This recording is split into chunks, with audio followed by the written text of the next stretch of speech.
Bonjour à tous. On va attaquer la deuxième partie du cours sur les troubles neurocognitifs des maladies neurodégénératives. Et aujourd'hui, on va voir un peu le déroulé d'une consultation mémoire, comme on peut la faire au quotidien, avec tout l'examen clinique, les différents tests que l'on peut proposer. Et on verra également un peu d'examen complémentaires, aussi bien au niveau biologique qu'imagerie. Donc on bascule sur le diaporama. Alors,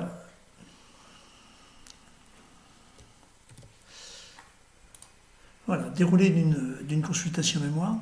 Alors j'ai trouvé cette animation qui m'a été proposée en ouvrant PowerPoint. C'est un peu flippant parce que voilà, je suis en train de faire un cours sur Microsoft Office, sur les maladies neurodégénératives, et le programme me propose une animation en 3D avec le cerveau. Donc, je trouve ça très beau, mais un peu flippant parce qu'on est un peu surveillé quand même, hein. On est un peu fliqué. Bon. Enfin, pour le prix qu'ils nous font payer, ils peuvent bien nous donner cette animation. Alors, diagnostic facile à poser, on a vu tout ça la dernière fois. Et le premier point, c'est d'évaluer l'autonomie du patient. Parce que ça, c'est vraiment une étape essentielle. D'abord, pour faire la différence entre un trouble neurocognitif majeur, si on a une perte d'autonomie significative, et un trouble neurocognitif léger ou une plainte cognitive subjective, si l'autonomie est préservée. Alors, le premier point, ça va donc d'être d'évaluer l'autonomie, parce que d'emblée, si le patient est dépendant, et si il ne peut pas rester à son domicile, s'il y a une urgence sociale, il faut la repérer tout de suite, de façon à ce que le patient puisse être hospitalisé. Donc c'est pas la peine d'aller plus loin dans la consultation. Si vous avez une urgence sociale et que le patient arrive avec 2 ambulanciers, aucun accompagnant, à l'évidence en difficulté parce qu'il a des troubles neurocognitifs qui sont grands comme le bras, et on voit tout de suite qu'il y a une perte d'autonomie significative, et ben, au lieu de continuer la consultation, il vaut mieux décrocher son téléphone et essayer de trouver une place pour le patient, sans passer par les urgences évidemment, soit en service de gériatrie, soit en service de psychogériatrie, soit en soins de suite, parce qu'on s'aperçoit que l'autonomie du patient et donc sa sécurité immédiate est compromise. Sinon, ben, on va avoir un minimum d'évaluation sociale. Est-ce que le maintien au domicile est possible ? Est-ce qu'il y a des aides mises en place ou est-ce qu'il faut mettre des aides en place? Est-ce qu'il y a un aidant qui est présent? Un aidant naturel, c'est un parent, le conjoint, un enfant. Est-ce qu'il faut prévoir une entrée en institution plus ou moins rapidement? Est-ce que le patient est déjà en institution? Est-ce que le maintien au domicile est impossible avec une mise en danger imminente? Et donc dans ce cas-là, il faut sans doute prévoir l'hospitalisation d'emblée, et éventuellement donc une hospitalisation imminente, comme on a pu le voir. Alors on va évaluer l'autonomie selon 2 axes.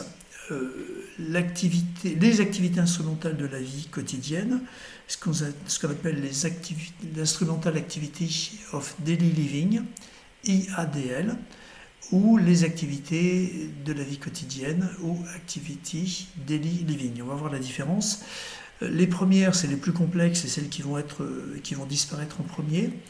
C'est les activités instrumentales, et dans la grille d'évaluation, on a 8 activités: utiliser le téléphone, utiliser les moyens de transport, prendre ses médicaments, gérer ses finances, donc gérer ses comptes, gérer son budget, faire ses achats, faire ses courses, préparer ses repas, faire le ménage et faire la lessive. Alors on voit tout de suite qu'il peut y avoir un différentiel en fonction du sexe du patient. Certains hommes, plutôt on va commencer par les femmes, certaines femmes n'ont jamais conduit, n'ont jamais passé leur permis de conduire. Donc l'utilisation des moyens de transport, forcément ça va être difficile à évaluer. Pareil, certaines femmes n'ont jamais eu accès aux finances, c'est toujours l'homme qui a géré. Donc là aussi, ça peut être difficile d'évaluer la gestion des finances. Et à contrario, certains hommes ne savent même pas où est la cuisine dans la maison. Donc faire les courses, préparer les repas, faire le ménage, faire la lessive, c'est de la science-fiction pour certains. Donc effectivement, on doit évaluer l'autonomie instrumentale en fonction de ce que savait faire le patient auparavant. Donc il y a des choses assez neutres quand même, comme le téléphone et la prise des médicaments, mais les moyens de transport, les finances et tout ce qui est tâches domestiques, voilà, il faut vraiment l'évaluer par rapport à ce que savait faire le patient auparavant.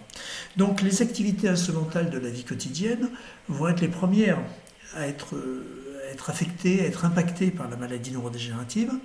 Et en deuxième, beaucoup plus robuste et beaucoup plus, je dirais, les activités de base, ce sont les ADL, les Activities of Daily Living, c'est-à-dire l'hygiène corporelle, on a beau faire sa toilette, l'habillage, l'élimination, la locomotion, donc se lever, se coucher, s'asseoir, se déplacer à l'intérieur de l'habitat, la continence, qui n'est pas tout à fait synonyme de l'élimination, et la prise en charge des repas. Enfin plutôt la prise de repas, c'est-à-dire l'alimentation seule. Donc vous voyez, c'est vraiment les activités de base. La continence, on peut être incontinent et gérer seul son incontinence et ne pas avoir de problème d'élimination. On peut utiliser des protections, on peut être à la fois incontinent mais autonome sur la gestion de l'incontinence. Donc on va évaluer l'autonomie du patient sur ces deux axes. Les IADL, activités instrumentales de la vie quotidienne, et les activités de la vie quotidienne, Activity of Daily Living. IADL et ADL. Ensuite, on va évaluer la cognition. Donc on va évaluer les différents secteurs cognitifs qu'on a vus déjà lors du cours précédent.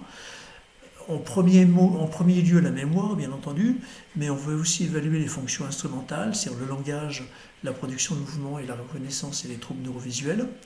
Et enfin, on va évaluer de façon assez fine les fonctions exécutives et le jugement, parce qu'on verra que les fonctions exécutives, finalement, l'activité, en particulier les IADL, dépendent beaucoup des fonctions exécutives. Donc quand on a une atteinte des fonctions exécutives, donc un syndrome dysexécutif, on peut s'attendre à avoir assez rapidement une perte d'autonomie. Alors, la mémoire, on va d'abord écouter le patient. Est-ce qu'il se plaint de sa mémoire? Est-ce qu'il a des problèmes ou pas?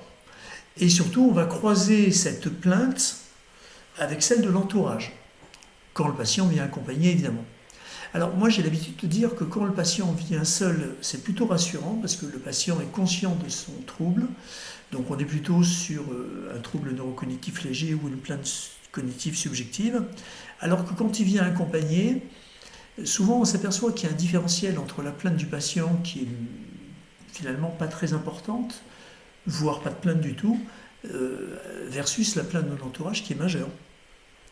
Et donc on voit d'emblée qu'il y a un différentiel, et bah oui, en général, l'entourage est plutôt bienveillant, et l'entourage ne cherche pas à enfoncer le patient, et c'est plutôt l'avis de l'entourage qu'il faut prendre en compte. Alors on va reconstituer un peu la biographie du patient, on va lui demander un petit peu son niveau d'études, son activité, son parcours professionnel, son parcours familial. Ça permet de voir un petit peu la biographie du patient.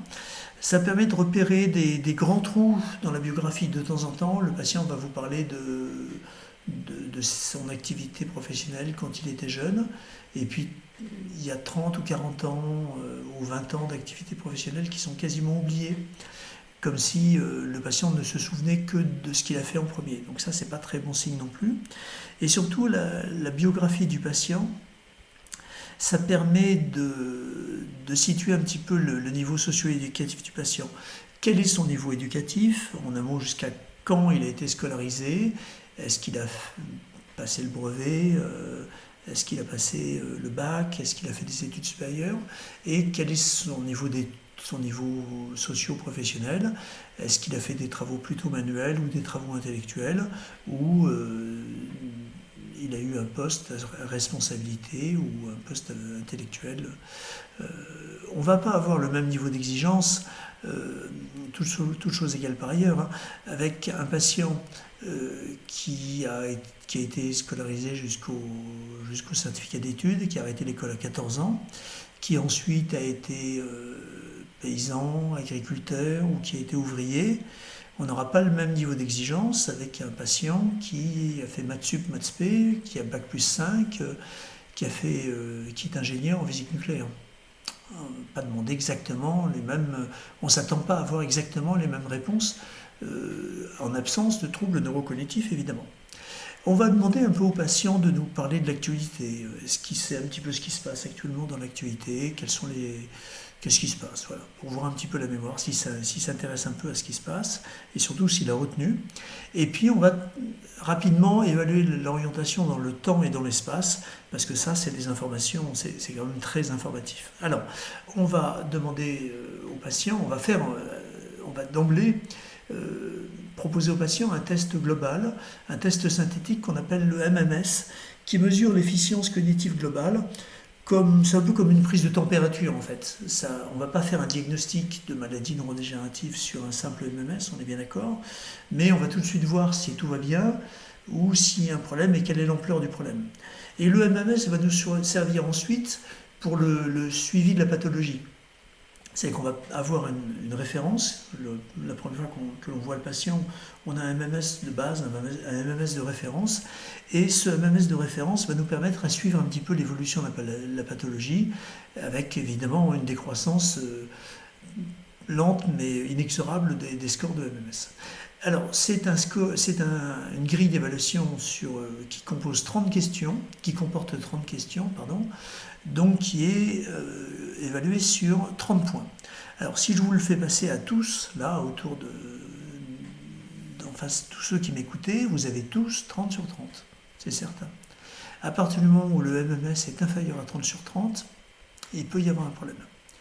Alors, ce test est un test synthétique qui va évaluer la mémoire épisodique en évaluant l'orientation dans le temps et dans l'espace, qui va évaluer également les capacités d'apprentissage avec un apprentissage de 3 mots. Ensuite, on va faire une épreuve interférente de calcul mental, donc on est plutôt sur l'attention et des fonctions exécutives. Et le but de cette épreuve interférente, c'est de purger la mémoire de travail, parce que après avoir fait ces épreuves de compte à rebours, on va demander au patient de rappeler les 3 mots que l'on a appris précédemment, donc quelques minutes plus tôt. Et donc, si le patient s'en souvient, ça veut dire que obligatoirement, il l'a mis en mémoire de travail. Il ne peut pas garder les 3 mots en mémoire à court terme après cette épreuve d'attention et de calcul et après l'épreuve plutôt littérale. Et après ça, on va plutôt évaluer le langage et les praxis constructives. Alors, 5 premières questions sur l'orientation dans le temps. En quelle année sommes-nous? Quelle est la saison? Quel est le mois? Quel est le jour du mois? Quel est le jour de la semaine? Je dirais que la plus importante, c'est celle-là, la première. En quelle année sommes-nous? S'il y avait une seule question à poser, c'est celle-ci, parce que si le patient ne sait pas vous dire à coup sûr l'année, 2021 en l'occurrence, eh bien, c'est probablement qu'il y a un problème. Donc effectivement, je trouve que cette première question est particulièrement pertinente. Et effectivement, elle doit attirer votre attention si le patient ne sait pas dire l'année quand vous lui posez cette question. Ensuite, on a des questions sur l'orientation dans l'espace. Quel est le nom de l'hôpital? Quel est le nom de la ville? Quel est le nom du département? Quel est le nom de la région? À quel étage sommes-nous? Donc là, on est plutôt sur de la mémoire qui serait plutôt sémantique. Et souvent, on s'aperçoit qu'on a un différentiel entre l'orientation temporale qui est assez altérée, rapidement altérée, alors que l'orientation spatiale est plus robuste. Après ces 10 questions, on va apprendre au sujet 3 mots. Alors, on utilise une de ces 3 séries, ou cigare fleur porte, ou citron clé ballon, ou fauteuil tulipe canard. Il ne faut pas utiliser n'importe quel mot, il faut utiliser ces mots qui sont validés. Donc, on fait répéter les 3 mots au sujet, on lui demande expressément de les retenir, et en lui disant « je vais vous les demander tout à l'heure », et on ne donne pas plus de précision, il n'y a pas d'indissage. Le patient doit retenir ces 3 mots sans aide d'indissage, comme on le verra sur le test des 5 mots qu'on verra juste après. Après cette épreuve d'apprentissage, on fait une épreuve d'attention et calcul. Donc là, on voit tout de suite le niveau éducatif, socio-éducatif. Il y a des gens qui ne savent pas compter, donc qui vont avoir 0 à cette épreuve. Ce n'est pas forcément pathologique. Je dirais que c'est sans doute l'épreuve qui est le plus, je dirais, niveau socio-éducatif dépendant. Il y a des gens qui ne savent pas compter et ce n'est pas du tout pathologique. Alors, on demande, surtout c'est pas facile, on demande de compter à partir de 100 en retirant 7 à chaque fois. Donc 100 moins 7, 93, 87, 93 moins 7, 86, moins 7, 79, moins 7, 72, moins 7, 65. Pas facile, donc le patient doit se souvenir de la consigne, on part de 100, on retire 7 à chaque fois, et il doit se souvenir à chaque fois du chiffre auquel il arrive, 93, on retire 7, 86, etc. Ensuite, on demande au patient une épreuve, qui est plutôt une épreuve littérale, et là aussi une épreuve attentionnelle, de flexibilité mentale. On lui demande d'épeler le mot monde à l'envers. Donc le but, ça c'est pas compté dans le score, et le but d'épeler le mot monde à l'envers, c'est vraiment de purger à fond la mémoire de travail. Comme ça, on est sûr que le patient... on est sûr que le patient n'a pas gardé les 3 mots cigare, fleur, porte, par exemple, en mémoire de travail. Et donc, on lui demande après ça, est-ce que vous pouvez me rappeler les 3 mots? Et donc, le patient doit vous dire spontanément cigare, fleur, porte, ou citron, clé, ballon, ou fauteuil, tuile de canard, sans aide d'indice, bien entendu. Sans aide d'indice. Et s'il est capable de vous dire ces 3 mots, c'est qu'il les a mis en mémoire à long terme. Ça veut dire que les processus d'encodage, stockage, récupération sont relativement fonctionnels. Alors, moi, ce que je fais personnellement, quand le patient n'arrive pas à me dire ces 3 mots, d'abord pour ne pas le mettre en échec, pour un petit peu minimiser la difficulté, parce qu'on n'a pas fini, hein, c'est le premier test, il y en a encore d'autres à faire, donc déjà si on met le patient en échec, c'est un peu compliqué pour lui, donc pour le mettre en confiance, et puis pour voir quelque part si les mots sont complètement oubliés ou s'ils ne sont pas si loin que ça, je donne un indice, mais bien entendu, je ne vais pas compter bon le résultat. Alors, je fais toujours la même blague. Le cigare, je dis, alors le premier, il est parti en fumée. Alors, de temps en temps, le patient me dit, ah oui, c'est cigare. Bon, si ça ne marche pas, je dis, le premier, c'est quelque chose qui se fume. Donc, le patient va me dire, cigarette. Non, c'est pas bon, c'est cigare. S'il me dit cigare, je ne comptabilise pas, mais voilà, je me rends compte que finalement, il y avait quand même une trace mnésique. Le patient a un peu retenu le mot. Pareil pour fleur, pareil pour porte. Dans mon bureau, le patient tourne le dos à la porte d'entrée. Et donc, quand on arrive à porte, je lui fais un petit signe, je lui montre du doigt la porte. Et puis, si le patient me dit « Ah oui, c'est vrai, c'était porte », on s'aperçoit que le mot n'a pas été retenu de façon parfaite comme on peut le comptabiliser sur le test, mais il n'est pas si loin que ça. Après cette épreuve, on va étudier le langage. Donc 2 questions assez faciles de dénomination. Vous montrez un crayon. Quel est le nom de cet objet? Crayon. Alors c'est pas stylo, c'est pas bic, c'est crayon. Il faut monter un crayon, il ne faut pas montrer un bic ou un stylo bille ou un stylo plume. Il faut vraiment avoir un crayon. Pareil pour la montre. Vous montrez votre montre. Quel est le nom de cet objet? Et donc la réponse attendue, c'est montre. C'est pas chronomètre, c'est pas encore moins pendule ou horloge. C'est pas bracelet, ça peut être bracelet montre, en tout cas c'est pas bracelet. On s'attend à avoir la réponse du mot montre. Ensuite, une épreuve où on va demander au patient de répéter une phrase qui veut rien dire. Donc là aussi, on teste les capacités langagières et aussi les capacités d'attention du patient. Parce que finalement, on va lui demander de mettre en mémoire de travail cette série de petits mots qui ne veut strictement rien dire en soi. La phrase est la suivante. Vous allez répéter après moi la phrase suivante, qui veut strictement rien dire, mais je vous demande de la répéter à la syllabe près. La phrase est la suivante. Pas de mais, de si, ni de et. Donc le patient doit vous répéter exactement pas de mais, de si, ni de et. Si vous dit pas de mais, ni de si, ni de et, c'est pas bon. Si vous dit pas de mais, de si, ni de mais, c'est pas bon non plus. Donc il faut être un petit peu exigeant pour compter ce point, ce qui est souvent les patients perdent un point. Quand ils perdent un seul point, ça peut être sur cette épreuve qui est vraiment pas facile. Pas de mais, de si, ni de et. Ensuite, là aussi c'est assez facile. On prend une petite feuille de papier que l'on place devant le patient et on lui dit, on lui donne les 3 consignes d'un coup, pas l'une après l'autre bien entendu. Prenez cette feuille avec la main droite, pliez-la en 2, jetez-la par terre. Donc le patient doit prendre la feuille avec la main droite, la plier en 2 et la jeter par terre. S'il prend la feuille avec les deux mains, ou a fortiori s'il prend avec la main gauche, c'est pas bon. S'il la plie en 4, en 8, en 16, ou s'il la coupe en deux, ce qui arrive de temps en temps, c'est pas bon. Et jeter la par terre, c'est un peu contre nature, quoi. Quand même, on est en consultation avec le docteur Bultinger, ça se fait pas de jeter des papiers par terre, c'est un peu contre la bonne éducation que le patient a pu recevoir. Donc souvent, ils hésitent un peu. Et le but de cet exercice, c'est que la consigne doit primer, doit être au-dessus des bonnes manières. Donc le patient doit jeter la feuille par terre, mais souvent ils hésitent quand même. Alors de temps en temps, ils plient la feuille en deux, puis de façon très respectueuse, ils me tendent le papier, genre je vais quand même pas l'acheter par terre, ça se fait pas. Donc il faut dire, faites la consigne, il ne faut pas dire maintenant vous la jetez par terre, parce que c'est pas bon. Je rappelle, vous faites la consigne complètement. Alors ils me disent, mais je la jette par terre. Mais vous faites la consigne, donc... Puis, alors de temps en temps, on voit des patients qui sont très désinhibés, donc ça, eux, ça ne leur pose aucun problème, ils jettent la feuille par terre sans aucune difficulté, ça va très bien.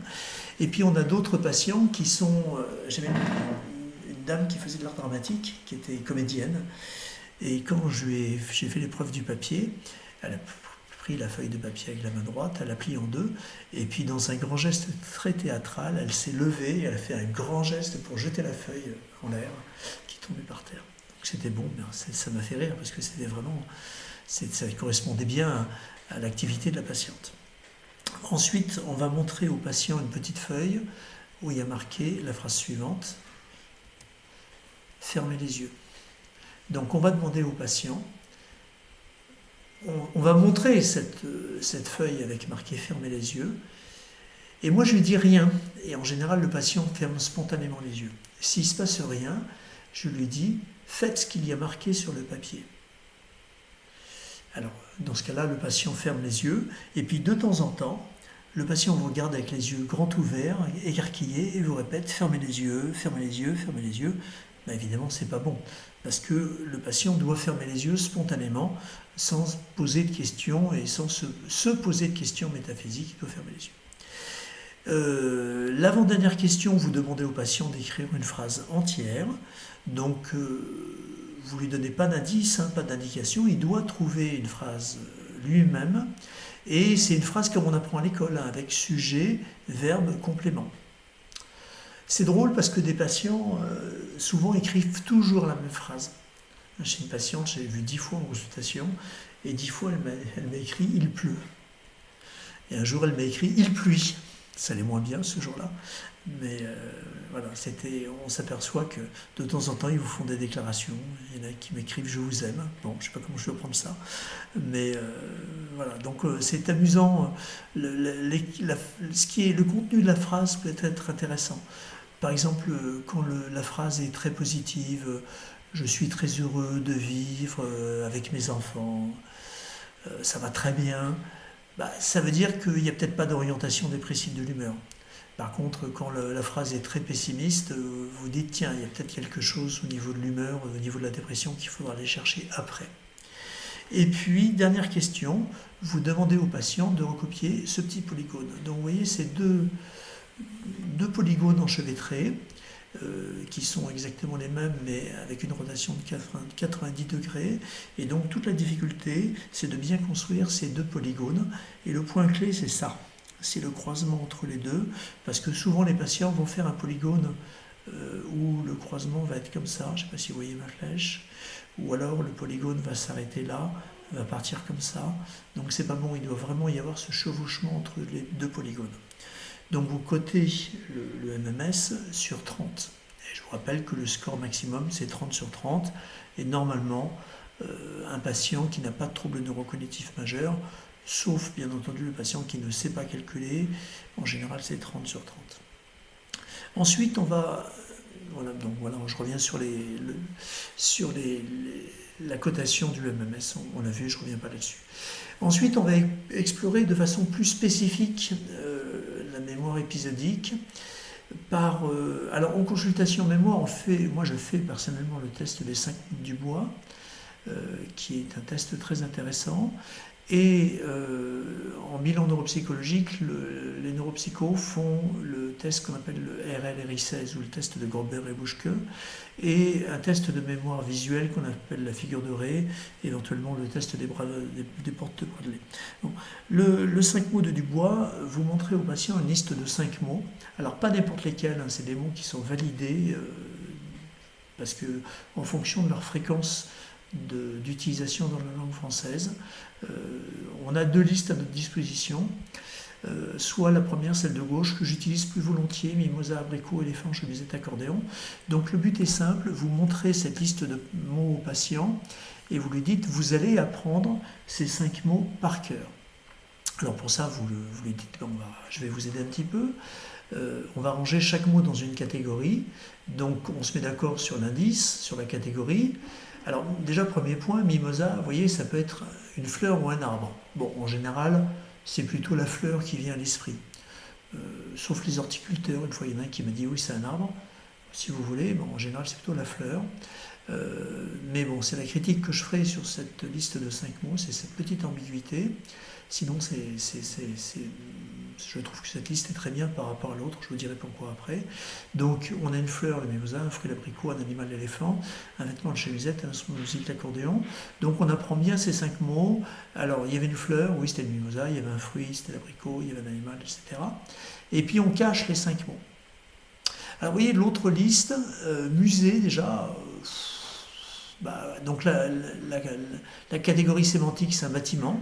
C'est un peu moins évident, quand même, je trouve. Surtout qu'il y a des musées en plein air.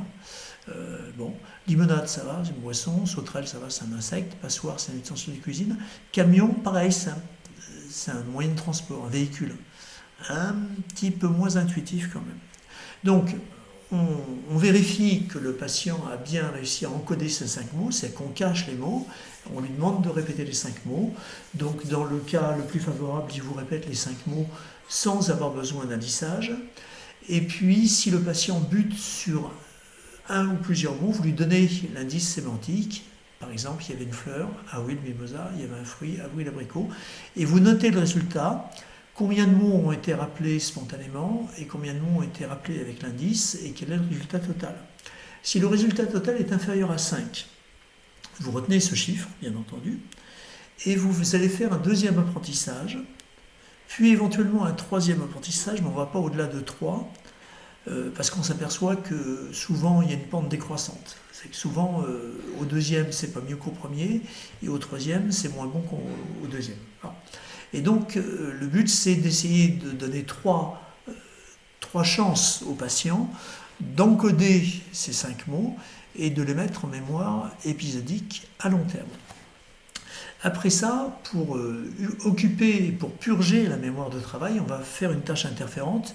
Et classiquement, ce qu'on fait assez souvent, c'est le test du cadran de l'horloge. Alors ça, c'est un test là aussi composite qui va évaluer plusieurs fonctions à la fois, qui va évaluer la mémoire sémantique visuelle, parce qu'il faut se souvenir de la façon dont est fait un cadran de montre ou d'horloge de réveil. Bon, c'est assez évident, enfin bon.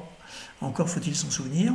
Ensuite, on va évaluer la stratégie et la planification, donc plutôt sur des fonctions exécutives, comment le patient va construire sa montre ou son horloge ou son réveil. Et ensuite, on va évaluer les capacités visuospatiales et visioconstructives, donc la répartition des chiffres dans l'espace, et les praxies constructives, plutôt les fonctions instrumentales au niveau de l'écriture et la capacité donc d'écrire les chiffres. Alors on a des résultats qui peuvent être assez intéressants. Alors on utilise moins ce modèle, maintenant on utilise plutôt un cercle, tout simple, un cercle, et on demande au patient de mettre les chiffres à l'intérieur du cercle. Alors classiquement le patient va vous mettre en haut le 12, puis il va les mettre en bas, juste en face, le 6, puis là le 3, puis là le 9, et puis il va combler les espaces, il va mettre le 1, le 2, le 4, le 5, le 7, le 8, etc. Donc ça, c'est le cas le plus favorable. On voit que le patient arrive bien à construire son horloge et arrive bien à répartir dans l'espace, dans le plan de l'horloge, les chiffres. Alors celle-ci est assez intéressante parce que vous voyez, il y a tous les chiffres. Je vous assure, c'est vrai, hein. Le patient l'a fait devant moi. On a tous les chiffres. On a le 1, le 2, le 3, le 4, le 5, le 6, le 7, le 8, le 9, le 10, le 11 et le 12. Bah, on a le tiercé dans le désordre, on va dire. Ils y sont, hein, mais voilà. Donc là, il y a un petit problème de planification d'action. Et puis une autre, celle-là est assez ancienne. J'utilise plus ce modèle, c'est pas recommandé. Mais bon, je l'ai gardée parce qu'elle est trop belle. Et c'est un patient qui avait une très très belle maladie d'Alzheimer, bien désinhibée, bien totalement anosognosée, qui se sentait pas malade. Et puis il m'avait fait de façon tout à fait vaillante ce cadran de l'horloge, donc il était parti du 12, hein, pas de problème. 1, 2, 3, alors vous voyez, c'est bien écrit, hein, les chiffres sont bien faits. Hein. 4, c'est une vieille dame qui fait au moins 85 ou 86 ans. 4, 5, 6, 7, 8, 9, 10, 11. Et puis là, on craint des gains, on continue. Hein. 10, 9, 8, 7, 6, 5, 4. Et puis je pense qu'elle s'est arrêtée parce qu'il n'y avait plus de place. Donc je lui ai dit, ça va très bien, hein, ça va bien. Hein. Et puis là, je lui avais dit de mettre les 2 aiguilles. Alors avant, je disais 10h10, je trouve que c'est un peu piégeux. Je fais comme mes collègues dans le service du professeur Jean-Pierre Clément à Limoges. Eux, ils disent 11h10. Je suis un peu d'accord avec eux. Et donc, je lui ai dit, maintenant, mettez-moi les 2 aiguilles pour faire 11h10. Et pas de souci, il y a la petite aiguille sur le 11 et puis la grande aiguille sur le 10. Bon, voilà. Donc ça, c'est une très très belle montre, très très beau cadran de l'horloge. Donc il y a toute une cotation. Je ne détaille pas, mais on code effectivement, on met un score en général sur 7 à ce test de cadran de l'horloge. Bon. Entre-temps, après avoir fait cette épreuve, on va revenir sur les 5 mots du bois et on va dire, rappelez-moi maintenant les 5 mots qu'on avait appris. Donc pareil, donc là on est sur de la mémoire à long terme, donc on vérifie le stockage et les capacités de récupération, et le patient doit vous dire spontanément, dans le meilleur des cas, mimosa, abricot, éléphant, chemisette et accordéon. S'il manque un ou plusieurs mots, vous allez donner au patient le mot de la catégorie sémantique, la catégorie sémantique dont le mot manque. Par exemple, vous allez dire il y avait une fleur. Et idéalement, si la mémoire épisodique est bonne, mais si le patient a un problème de récupération, il va vous dire ah oui, il y avait le mimosa, il y avait un fruit, ah oui, il y avait l'abricot, il y avait un animal, ah oui, il y avait l'éléphant, il y avait un vêtement, chemisette, et un instrument de musique, l'accordéon. Donc si, avec l'indissage, le patient vous donne ces 5 mots, ça veut dire que la mémoire fonctionne. On a plutôt un problème de récupération de l'information, mais le stockage est bon. Par contre, si le patient vous donne un mot d'une autre catégorie, et souvent un mot qui revient plus souvent dans la conversation, ça veut dire qu'il y a un problème de stockage. Par exemple, pour l'animal, souvent, le patient va vous dire un mot fréquent, chat ou chien. Étonnamment, pour le vêtement, c'est veste. Je ne sais pas pourquoi, mais le patient me dit souvent veste. Donc, effectivement, quand on a ce qu'on appelle une intrusion sémantique, c'est-à-dire un mot de la même catégorie sémantique, mais qu'on n'a pas du tout appris, et ça, c'est très, très, très, très suspect d'un syndrome hippocampique. Donc, si vous avez pris la liste musée, limonade, sauterelle, passoire, camion, c'est exactement le même principe. En bilan neuropsychologique, le neuropsychologue va utiliser le test que l'on appelle le RL-RI16. Rappel libre, rappel indicé à 16 items, qu'on appelle également le test de Grobert et Bouchke. C'est un apprentissage d'une liste de 16 mots, qu'on en apprend 4 par 4, là aussi avec des indices comme pour le test des 5 mots du bois. Et puis il y a toute une procédure de rappel. Et ça, c'est un test très puissant parce qu'il permet vraiment de différencier les troubles de la mémoire en mémoire épisodique. Est-ce qu'il s'agit d'un trouble d'encodage? Est-ce qu'il s'agit d'un trouble de stockage? Ou est-ce qu'il s'agit d'un trouble de récupération? Donc le RL-RI16 est un test vraiment très puissant pour ça. La liste, donc il y a plusieurs listes, là aussi il y a des listes parallèles, mais vous voyez c'est exactement le même principe. Il y avait un poisson, le hareng, il y avait un vêtement, le gilet, il y avait un jeu, le domino, une fleur, la jonquille, dentiste, un métal, le cuivre, une maladie, la rougeole. Voilà. Donc on apprend ces 16 mots 4 par 4 avec toute une procédure et on va noter le rappel immédiat, puis le rappel libre indice 1, libre indice 2, libre indice 3, rappel différé, et on va noter tout ça, et on verra exactement, on aura une idée exacte, très précise du trouble, du type de trouble de la mémoire que peut avoir le patient. Ensuite, il faut aussi évaluer la mémoire visuelle, parce que là, c'est uniquement la mémoire verbale. Et le test utilisé, en général, ça peut être le test de ce qu'on appelle la figure complexe de Ray, où on demande au patient, dans un premier temps, de recopier cette figure, qui peut paraître extrêmement compliquée, mais en fait, il y a une logique. Vous voyez, c'est une sorte de diapo, de drapeau, comme un drapeau, comme Union Jack un peu, avec, on a un rectangle, on a des diagonales, ensuite on a des petits rectangles, 4 petits rectangles, donc il se passe des choses dans chaque rectangle est différent, et puis on a une petite croix là, un petit cube, une autre petite croix, un triangle là, une petite pointe, un petit drapeau. Non.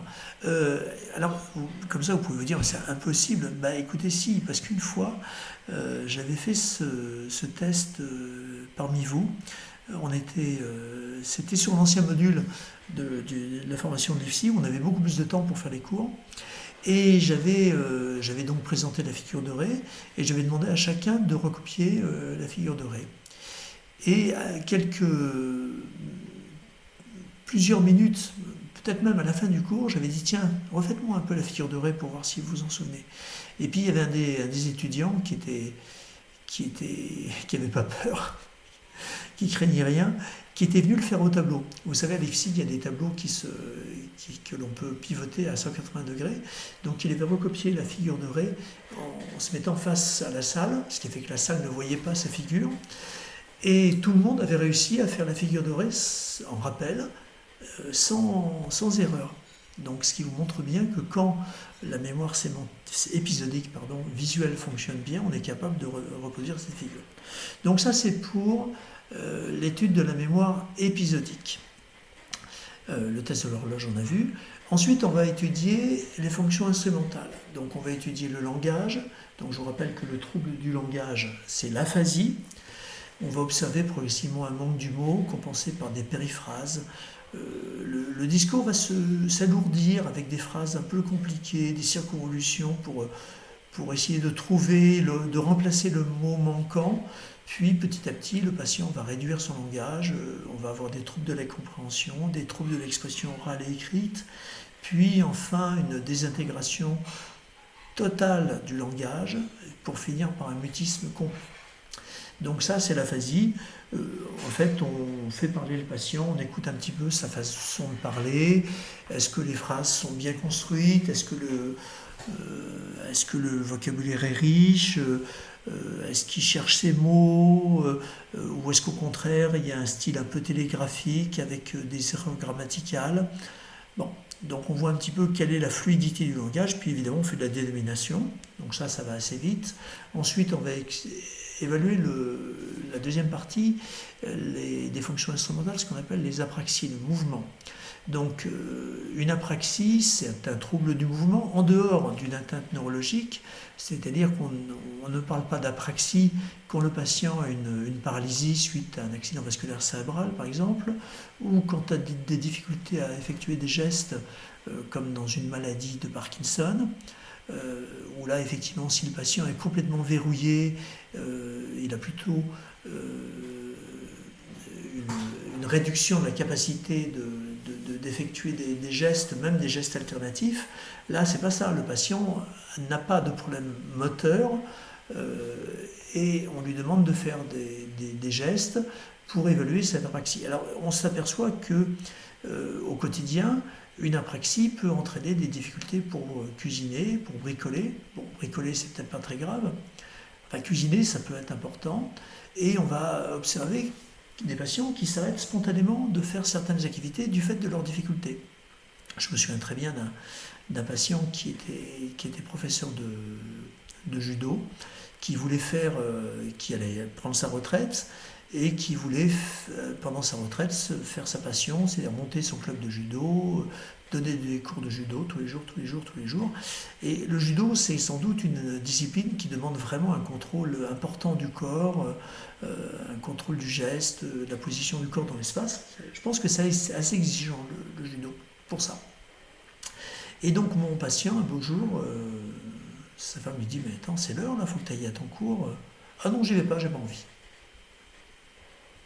Ouais, la femme lui dit, mais enfin, c'est ta passion, hein, pourquoi tu vas pas au judo, tu vas tous les jours. Ah non, non, mais ça m'intéresse plus. Donc le patient avait prétendu du jour au lendemain qu'il n'avait plus envie d'aller au judo, que ça ne l'intéressait plus, alors que c'était sa passion. Très étonnant quand même. En fait, probablement que le patient s'était rendu compte qu'il éprouvait des difficultés. Il ne voulait pas avoir l'air ridicule devant ses élèves, il ne voulait pas avoir la honte, et où il se sentait tout simplement en difficulté, et donc il avait arrêté spontanément du jour au lendemain de faire du judo. Alors peut-être qu'il y avait des troubles de la motivation, peut-être qu'il y avait une apathie, hein, d'autres facteurs intercurrents qui s'étaient surajoutés. En tout cas, il avait arrêté du jour au lendemain. Difficulté pour s'habiller, apraxie d'habillage, et puis difficulté pour imiter un geste plus ou moins complexe, difficulté pour dessiner et écrire. Là aussi, le test du cadran de l'horloge, ça teste un peu l'apraxie. Alors, les difficultés pour imiter un geste, on va revenir un petit peu pardon. On va revenir sur la webcam. Alors, les gestes que l'on peut proposer, ça va être ces gestes-là. Donc, on demande au patient, vous faites exactement les mêmes gestes que moi, avec la même main que moi.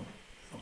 Donc, on prend la main droite, tac, tac, tac, tac, tac. Alors déjà, quand vous faites ça, ça va. Ça va. Là, ça se corse. Donc souvent, le patient, il vous fait ça. Ou il prend l'autre main. Il dit non, vous gardez la même main. Bon. Ensuite, on va tester les gestes faits avec les doigts. Donc en général, on va proposer par exemple ce geste-là. Le fox. Tac. On va utiliser les deux doigts. Les anneaux croisés. Alors de temps en temps, j'ai des patients qui font ça. Ils essaient de rentrer les anneaux, ils n'y arrivent pas. Ils n'y arrivent pas du tout. Donc bien entendu, il faut ouvrir l'anneau. Tac. Tac. Ensuite, on va proposer ce geste-là. Je ne sais pas si vous voyez bien, je vais essayer de me mettre un peu debout face à la webcam. On va proposer ce geste-là. Donc les patients, souvent, vont faire plutôt ce geste-là. Non, c'est ça qu'il faut faire. Okay. Un peu plus compliqué, ce geste-là. Donc là aussi, les patients ont beaucoup de mal, et souvent, ils me font ça. Donc ils font ça. Donc on leur montre comme ça.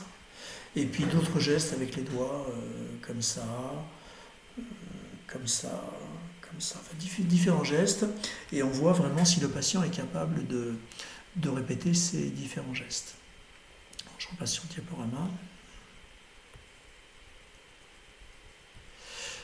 Une fois qu'on a vu l'apraxie, on va étudier les capacités de reconnaissance. Ce qu'on appelle les troubles de la reconnaissance et la gnosie. Alors en particulier la reconnaissance des visages, ça s'appelle la prosopagnosie. Et puis on va évaluer également les troubles neurovisuels. Alors ça, ces fonctions de reconnaissance et ces troubles neurovisuels, vous vous souvenez, le premier cours que j'avais fait, c'est vraiment le lobe occipital, c'est derrière, c'est vraiment au niveau de l'arrière du cerveau. Les aires visuelles sont à l'arrière. C'est bizarrement fait d'ailleurs, parce que les yeux sont devant, et donc le trajet le plus long, il y a un nerf optique qui doit traverser tout le cerveau pour arriver derrière. C'est comme ça.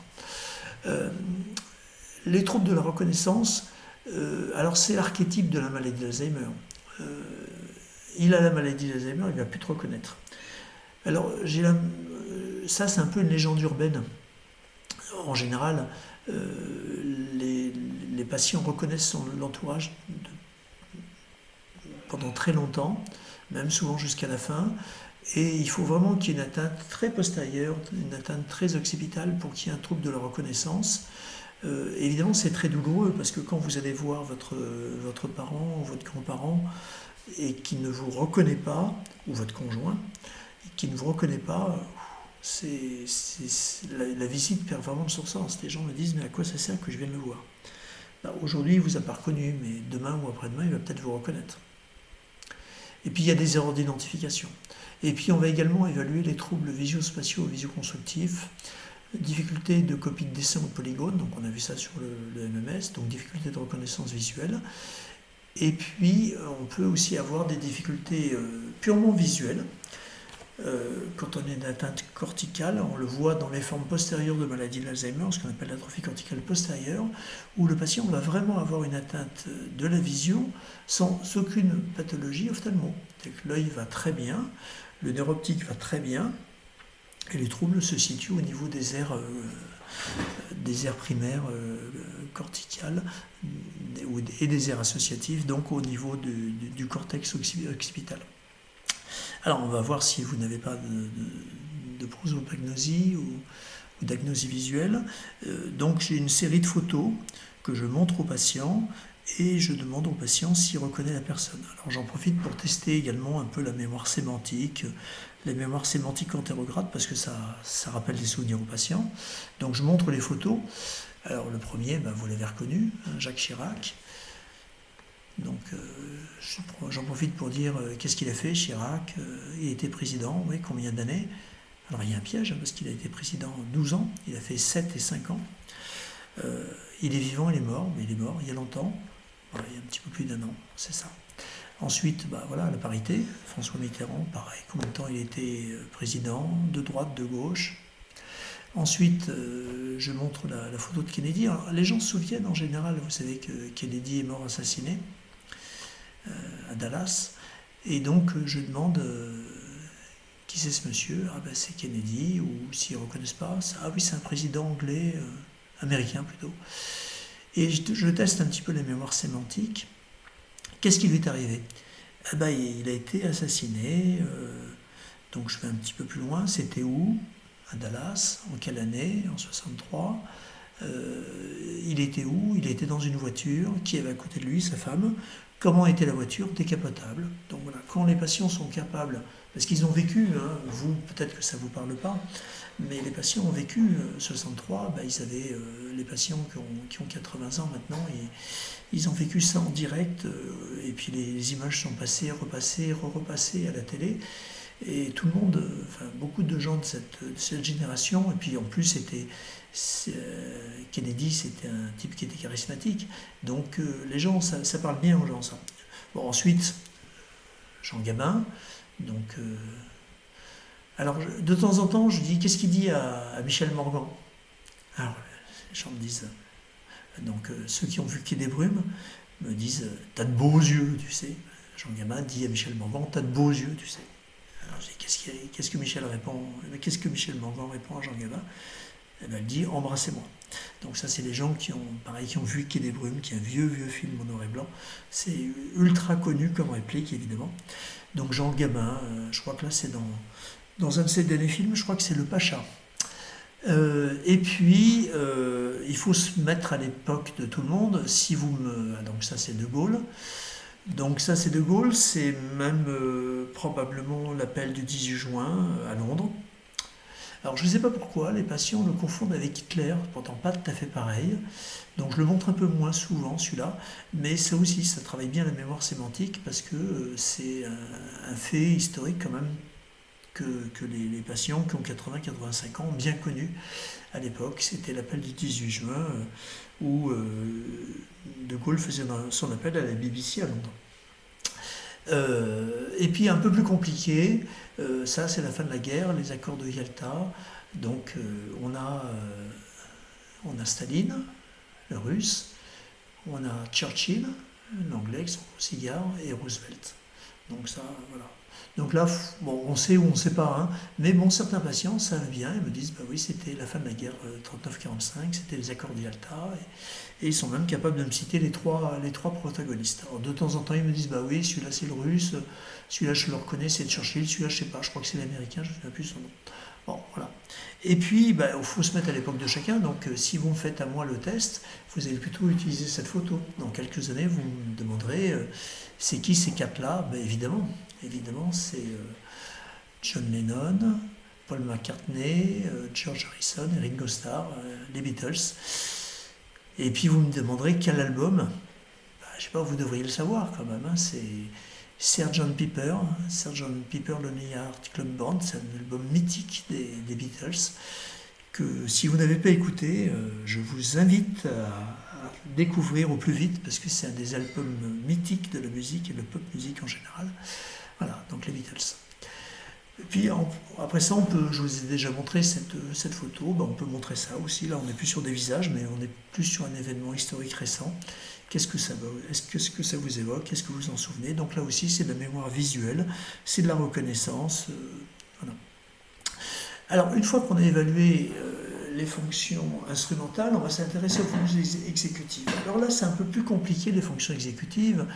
Je vous avais expliqué lors du premier cours que les fonctions exécutives, ce sont les fonctions les plus élaborées qui sont sous-tendues, les plus complexes, qui sont sous-tendues par la partie antérieure du cerveau, ce qu'on appelle le cortex préfrontal, donc toute la partie antérieure. Si vous vous souvenez de mon schéma de la dernière fois, c'était toute la partie bleue. Vous avez à l'arrière une zone bleue qui est la zone motrice, l'aire motrice, donc la zone motrice qui est le début du cortex frontal, et en avant de cette zone motrice, on a le cortex préfrontal, qui est la zone qui va permettre finalement, qui est connectée avec l'ensemble du cerveau, qui va permettre d'initier, de planifier, de réaliser, de contrôler des activités nouvelles, complexes ou conflictuelles. Donc on doit vraiment improviser, mettre en place des stratégies pour initier, planifier, réaliser et contrôler des activités un peu complexes. Et donc on va faire appel à plusieurs fonctions exécutives: l'élaboration conceptuelle, donc créer un concept ou mettre en place un concept, la flexibilité mentale, en un mot la souplesse mentale, passer d'une tâche à une autre, la planification de l'action, l'inhibition, inhiber une information pour en retenir une autre, et les capacités de jugement. Alors on va évaluer toutes ces fonctions. Alors en consultation mémoire, on ne fait pas tous les tests que je vais vous montrer, qui pour beaucoup sont réalisés lors des bilans neuropsychologiques, mais on va faire au moins un test qui est la BREF, la batterie rapide d'efficience frontale, qui a été mis en place pour le professeur, qui a été publié, plutôt inventé pour le professeur Bruno Dubois. C'est assez simple, il y a 6 questions. Première question, les similitudes. Donc là, on est plutôt sur le concept. En quoi se ressemble une banane et une orange? La réponse, évidemment, c'est un fruit. En quoi se ressemble une table et une chaise? La réponse, c'est un meuble. En quoi se ressemble une tulipe, une rose, une marguerite? La réponse, c'est une fleur. Alors, quand les patients ont des problèmes au niveau des fonctions exécutives, au niveau des capacités de conceptualisation, ils voient les différences. Ils me disent, l'orange c'est rond et la banane c'est allongé. Je dis non, là vous êtes en train de me dire les différences. Moi je vous demande quel est le point commun, quelle est la similitude. Une orange c'est orange et une banane c'est jaune. Pareil. Donc, alors après ça, on peut s'approcher un peu. Elles ont toutes les deux une peau. Mais c'est pas la bonne réponse. La réponse, ce sont des fruits. Pareil, la table et la chaise. Elles ont 4 pieds. La table, c'est pour manger, la chaise, c'est pour s'asseoir. Oui, là, vous êtes encore en train de me dire les différences. Moi, je vous demande quel est le point commun. Elles ont 4 pieds. Non, je peux vous présenter des tables magnifiques de ma connaissance qui n'ont qu'un seul pied, ou des chaises qui n'ont que 3 pieds, par exemple. Elles sont en bois. Non, je peux vous montrer des tables un peu modernes qui sont en verre et en acier. Donc la réponse un peu plus compliquée, c'est pour la table et la chaise, c'est des meubles, et puis tulipe, rose, marguerite, ça c'est des fleurs. Ensuite, une épreuve de flexibilité mentale. On va demander au patient de donner le plus de mots possible, commençant par la lettre S. Donc on lui donne 1 minute, et le patient doit citer tous les mots qui lui passent par la tête, qui commencent par un S. On lui dit, vous pouvez dire des noms d'animaux, de plantes ou d'objets. Vous n'avez pas le droit de donner des mots non propres, ni des prénoms, ni des noms de famille, mais uniquement des mots qui commencent par S. Donc voilà, le patient va vous donner une série de mots. Il ne doit pas y avoir de répétition. Vous notez bien entendu s'il y a des répétitions, ça c'est pas bon signe, et la note maximum est obtenue si le patient est capable de dire plus de 10 mots commençant par S en 1 minute. C'est assez facile, je crois que le record que j'ai en consultation c'est plus de 20 mots en 1 minute. Ensuite, comportement de préhension, on va tester l'autonomie environnementale. Donc là, on est vraiment sur des fonctions d'inhibition. Vous savez que les nouveau-nés ont un réflexe archaïque qu'on appelle le grasping. Quand vous tendez votre doigt à un nouveau-né, il va vous attraper le doigt avec sa main.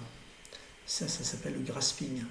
Et ce réflexe archaïque est, avec l'évolution, inhibé. Et donc, on va tester la capacité d'inhibition des réflexes archaïques, où vous demandez au patient, vous essayez en face de lui, vous demandez au patient de poser ses deux mains paume vers le haut sur ses cuisses. Donc on est bien d'accord, il est assis en face de vous, il pose les deux mains sur ses cuisses, paume vers le haut, et vous, sans rien lui dire, vous venez poser vos deux mains sur la paume des deux mains du patient. Sans rien lui dire. Normalement, le patient ne doit rien vous dire, il se pose des questions, il se dit qu'est-ce qu'il me fait celui-là, mais il ne doit pas vous tenir les mains. Et puis de temps en temps, il y a des patients qui, de façon réflexe, vous serrent la main, alors vous lui dites lâchez mes mains, donc il vous lâche. Puis de temps en temps, il y a des patients qui vous serrent les mains, et puis vous ne lâchez plus les mains, donc vous finissez toute la consultation avec le patient qui vous tient les mains, qui ne veut plus vous lâcher. Donc ça, c'est des comportements de préhension, c'est un défaut d'inhibition des réflexes archaïques, et ça traduit une atteinte des fonctions exécutives qui sont là pour inhiber un réflexe archaïque.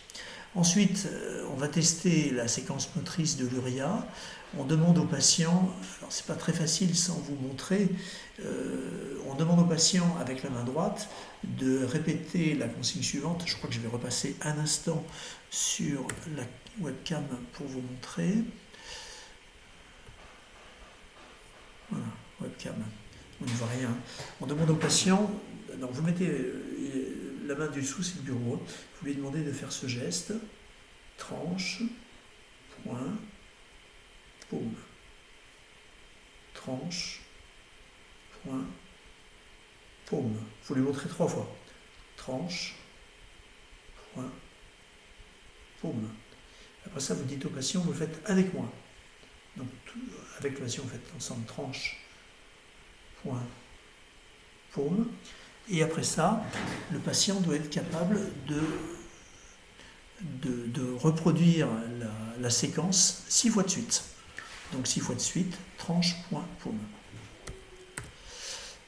Hop. Ensuite, consigne conflictuelle, c'est simple. Quand je tape une fois sur la table, vous tapez 2 fois. Et quand je tape 2 fois sur la table, vous ne tapez qu'une seule fois. Donc il y a toute une séquence proposée, et en fonction du nombre d'erreurs, la cotation va être différente. Donc voilà, donc vous donnez une consigne, le patient doit faire exactement le contraire de ce que vous faites. Je tape une fois, vous tapez 2 fois, je tape 2 fois, vous tapez une fois. Et puis ensuite, vous changez de consigne. Maintenant, quand je tape une fois, vous tapez une fois comme moi, et quand je tape 2 fois, vous ne tapez pas. Donc là, c'est plutôt de l'inhibition. On teste une inhibition avec la flexibilité mentale, on passe d'une consigne à une autre, et on demande au patient de respecter la consigne, et justement d'être capable de passer d'une consigne à une autre, et de s'empêcher de taper quand vous tapez 2 fois. Donc ça, c'est sur 18.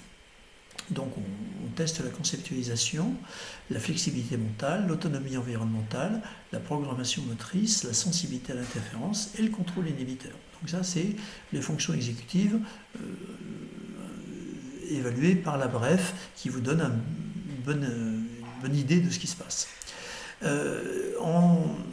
Lors des bilans neuropsychologiques, le neuropsychologue va évaluer l'élaboration conceptuelle avec ce qu'on appelle le classement des cartes du Wisconsin, où vous avez des cartes qui représentent des figures géométriques, soit des triangles, soit des étoiles, soit des carrés, soit des ronds, avec 4 couleurs, rouge, vert, jaune ou bleu, et avec 1, 2, 3 ou 4 figures. Et donc il y a toute une classification où effectivement, par exemple, quel est l'intrus ?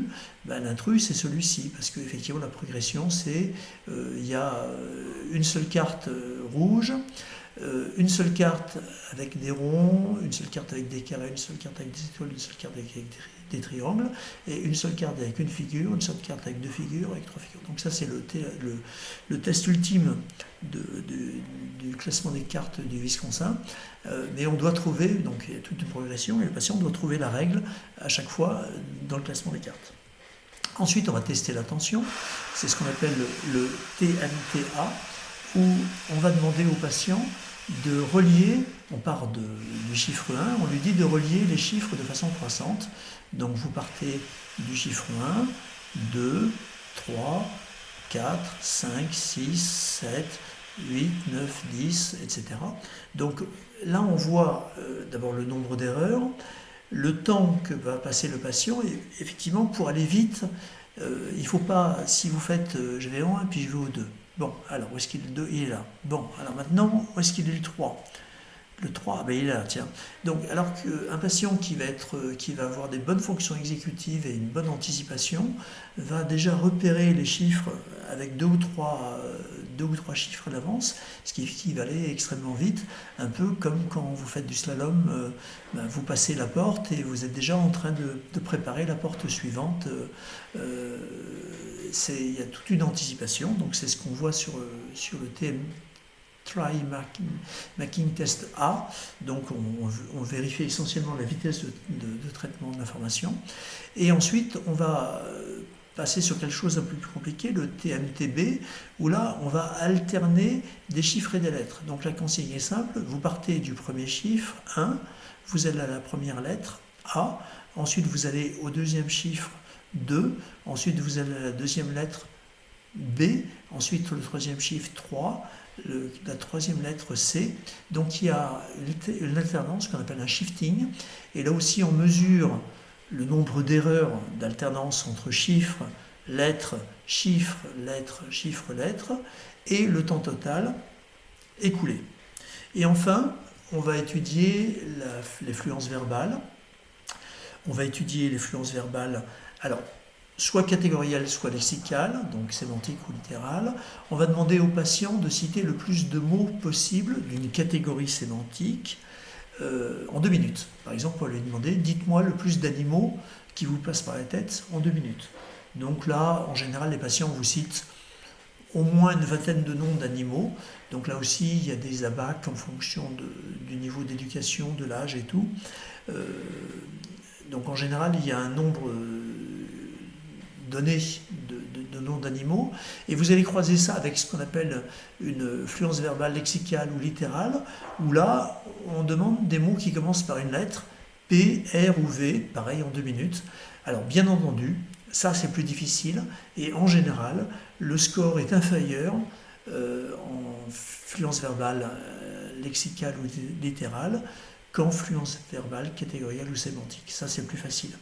Si par hasard, par exemple, le patient vous cite beaucoup plus de mots qui commencent par une de ces lettres-là, eh c'est qu'il y a peut-être une atteinte sémantique. C'est qu'il est capable de donner des mots, mais l'accès au stock sémantique, donc à la mémoire sémantique, donc tous les animaux, alors il y a plusieurs grilles, ça peut être des animaux, ça peut être des meubles, il y a plusieurs grilles d'évaluation, mais en tout cas, ça veut dire que le patient a du mal à trouver les mots de la catégorie donnée. Ensuite, on va tester la planification ou la stratégie. Alors, un exemple qu'on n'utilise pas en consultation mémoire, mais on pourrait sur les bilans neuropsychologiques, c'est ce qu'on appelle la tour de Londres ou la tour d'Hanoï.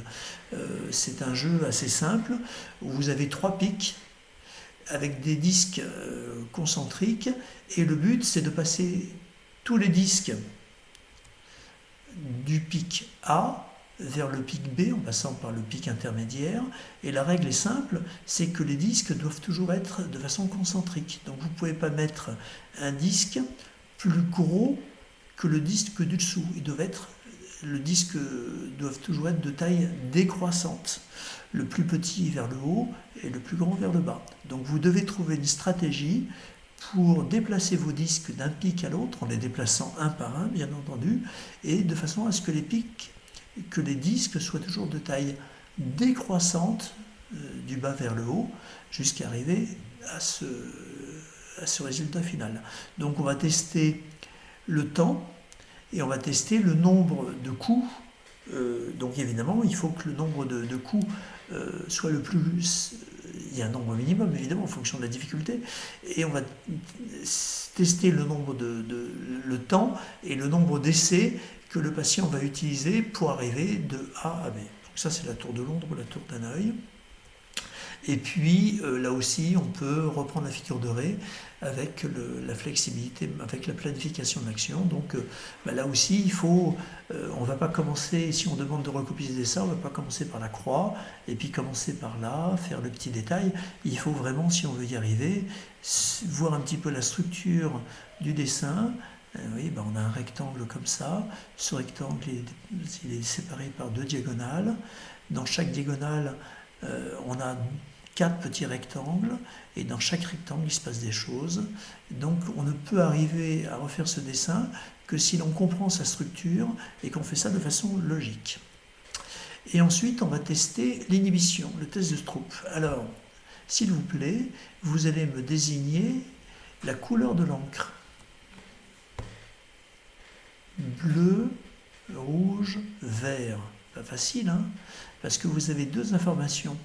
Vous avez une information verbale qui est la couleur écrite, rouge, vert ou bleu, et la couleur de l'encre. Et la couleur de l'encre, elle passe après le mot qui est écrit.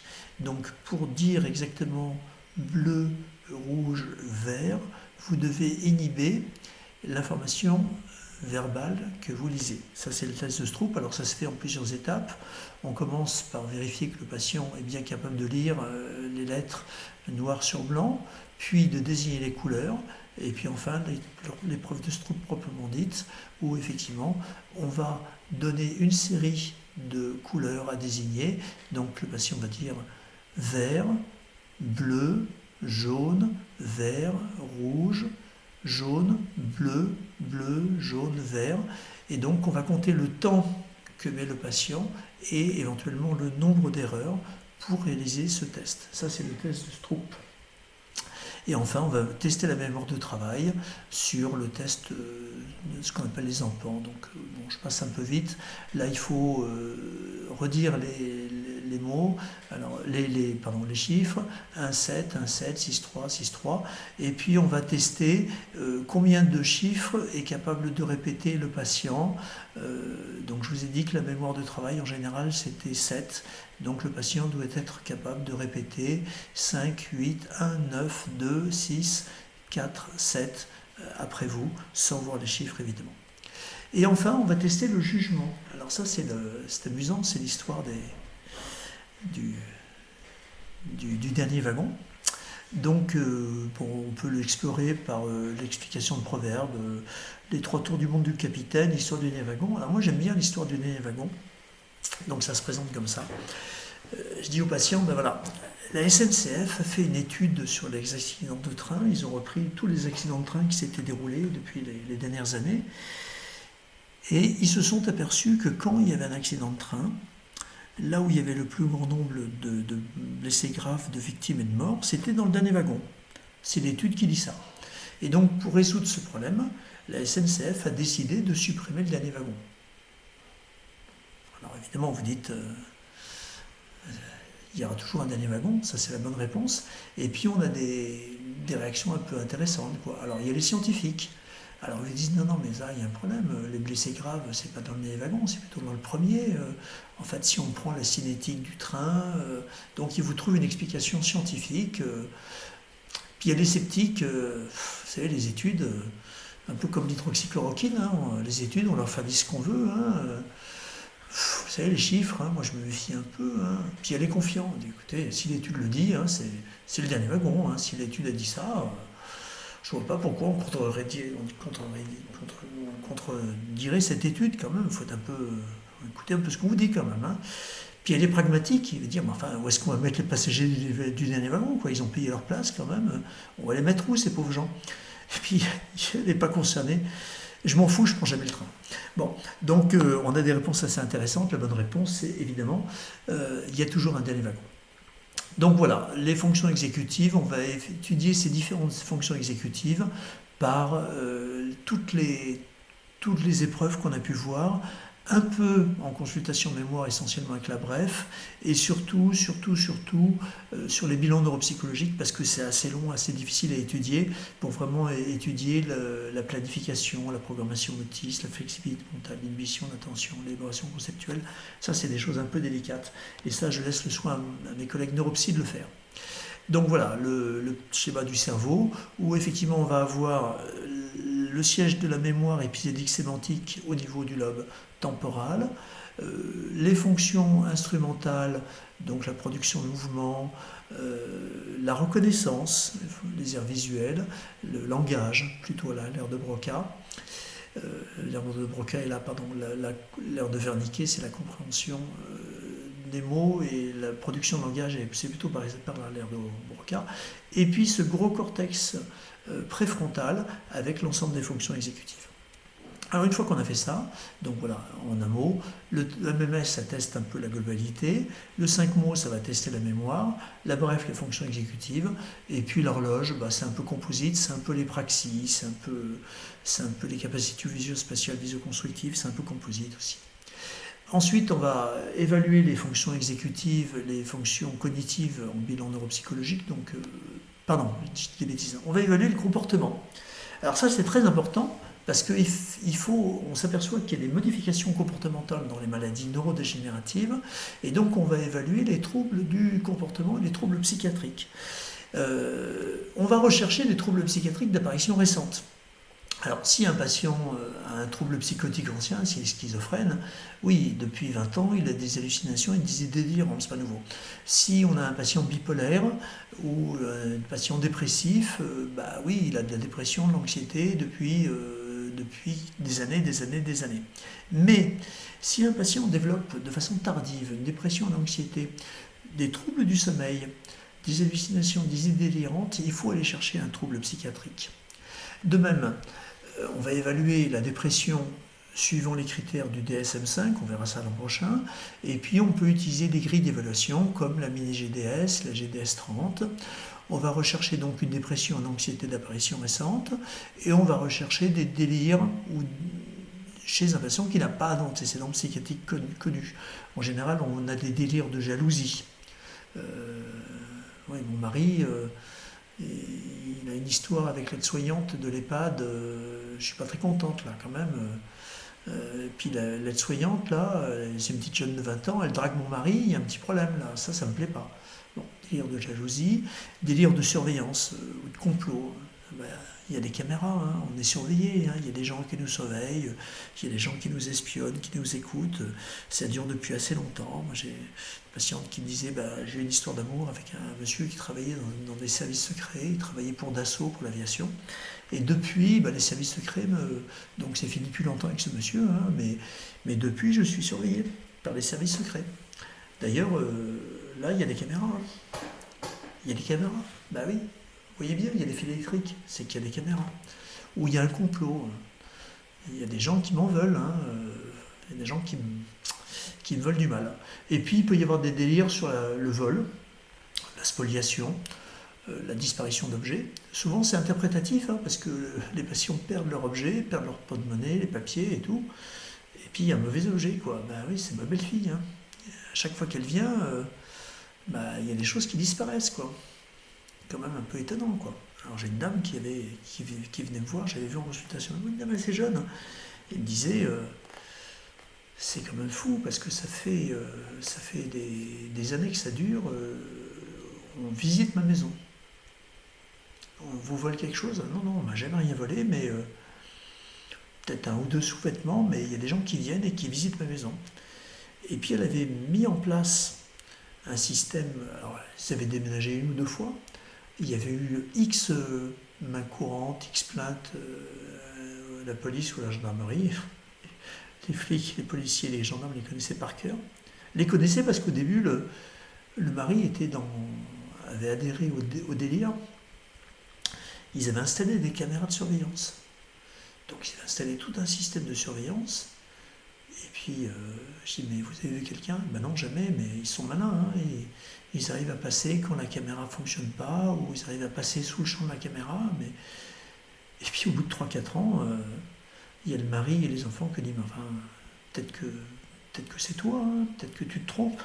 Il a fallu très longtemps pour s'apercevoir, parce que c'est tellement structuré que c'est crédible, très crédible. Donc des délires sur le vol, la spoliation. Et puis on voit également des pertes de repères dans la chronologie de l'histoire de vie. On verra ça sur les troubles du comportement. Et puis on peut voir aussi des hallucinations visuelles et auditives sans antécédents psychotiques connus. Alors en général, les patients qui ont des maladies mentales, en particulier la schizophrénie, c'est des hallucinations auditives. Ils entendent des voix qui leur parlent.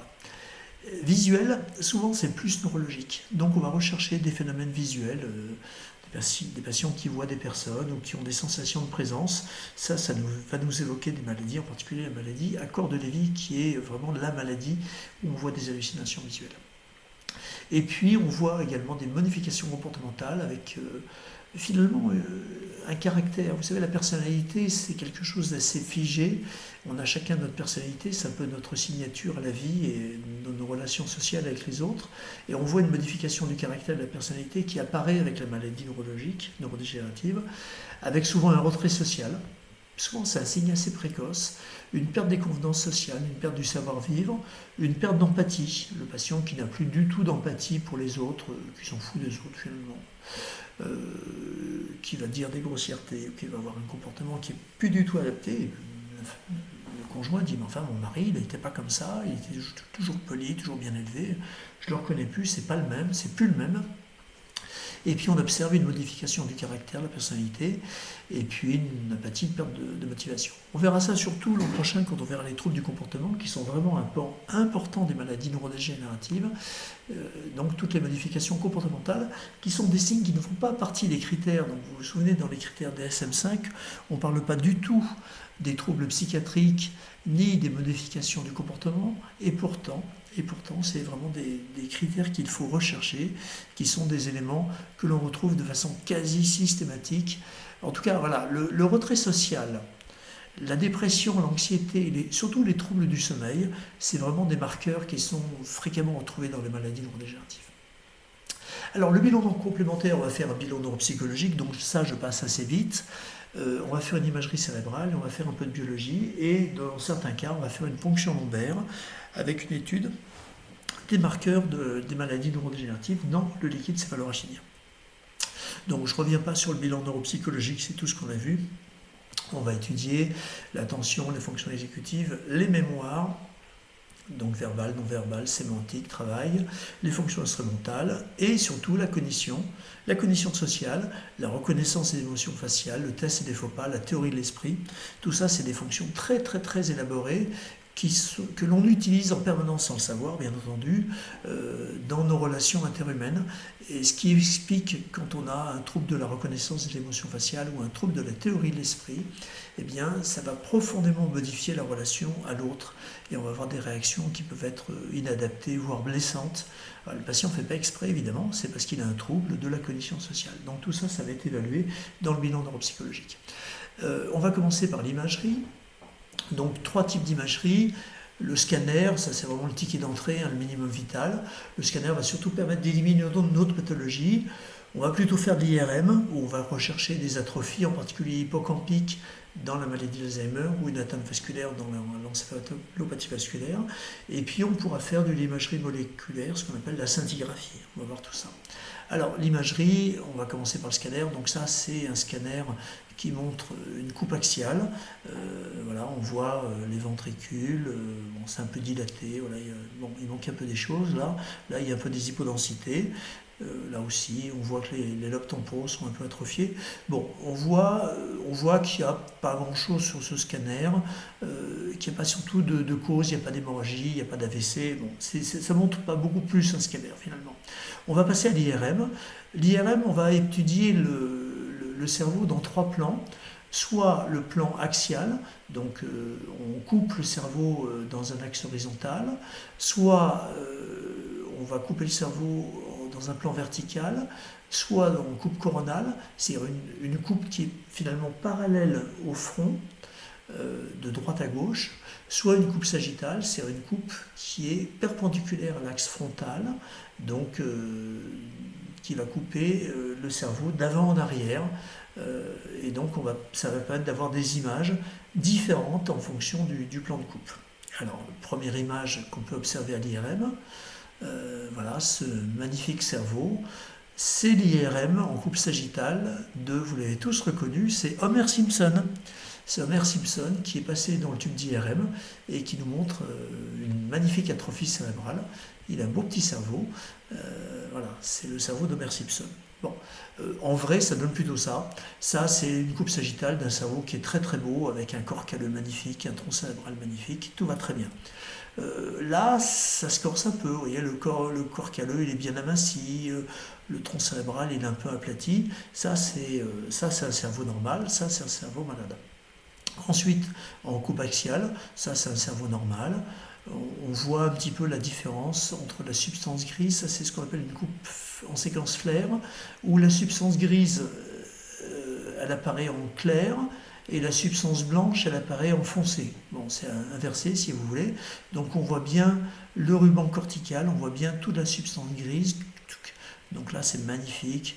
Les sillons sont très fins et au centre, on voit la substance blanche avec des ventricules très fins, magnifiques. Ça, c'est une IRM normale. Ça, c'est une séquence T2 où le liquide céphalorachidien apparaît en blanc et on ne fait plus la différence ou beaucoup moins bien entre substance grise et substance blanche. C'est pareil, ça c'est une coupe dans le plan coronal ou parallèle au front. Et là, ce qui est intéressant, c'est qu'on voit les hippocampes.